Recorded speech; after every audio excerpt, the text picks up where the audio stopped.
Hi guys! Ito yung ating dates to remember ngayong school year 2024 to 2025.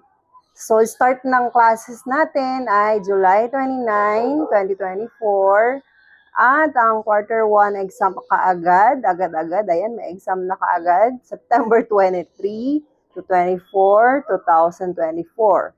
So, ang mid-year break naman ngayong school year ay November 25 to 29, 2024. So, ang ating quarter 2 ay sa December 2 hanggang 3, bago magbakasyon yan. And ang ating Christmas break ay December 21 hanggang January 1. So, that means January 2 ay papasok na tayo, okay, sa 2025 yan. And then, ang ating quarter 3 examination ay February 7 and 10, 7 to 10, 7 and 10, 2025. Kasi magkahiwala yun Saturday, Sunday yung